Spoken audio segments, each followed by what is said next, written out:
यह ड्रामा इंतहाई इंटरेस्टिंग मोड़ पर दाखिल हो चुका है। रानी राशिद का इस्तेमाल कर रही है अपनी नंदों के खिलाफ इनकी नफरत की वजह से, और राशिद भी अखलाकियात से गिरा हुआ शख्स है। रानी को अपने फ़ायदे के लिए इस्तेमाल कर रहा है, और अभी तक रानी ये नहीं समझी कि राशिद की मकारी को समझ नहीं पा रही कि राशिद अब अगर फिजा और रिदा के साथ गिरी हुई हरकतें कर रहे हैं, तो मौका मिला तो रानी के साथ भी वही हरकतें करेगा, और रानी के साथ भी बदतमीज़ी करेगा। साकिब को रानी के सामने कुछ दिखाई नहीं देता, जैसे रानी कहेगी वैसे ही करेगा।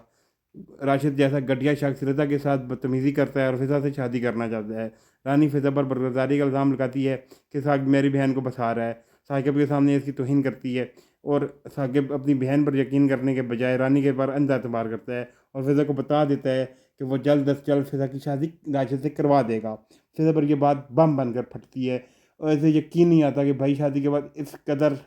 रान मुरीद भी बन सकते हैं, इतना ज़्यादा बदल सकते हैं, इतना ज़्यादा घटिया भी बन सकते हैं। अब तो रानी की सगी माँ जकिया भी अफसरदा है रानी की हरकतों पर, और शहनाज अरहम के कहने पर जकिया को कॉल करती है और बताती है कि अब वो कितनी दुखी है, दुखी हालत में है और शदीद बीमार है। वो शुक्रिया अदा करती है जकिया को कि इसने शहनाज से बात की, और इरम भी खुश होता है कि जकिया और इसकी माँ शहनाज ही दोनों रिदा को इस वापस इसकी ज़िंदगी में ला सकती हैं। मेरा चैनल सब्सक्राइब करें ताकि आपको पता चले कि क्या रिदा और फिजा की रानी की शिकंजे से बच सकेंगे या नहीं, क्या उनकी ज़िंदगी पहले जैसी हो सकेगी या नहीं, जैसे रानी उनको अपने शिकंजे में डुबोए रखेगी और उन पर जुल्म उठाती रहेगी। तो प्लीज़ अपनी कीमती राय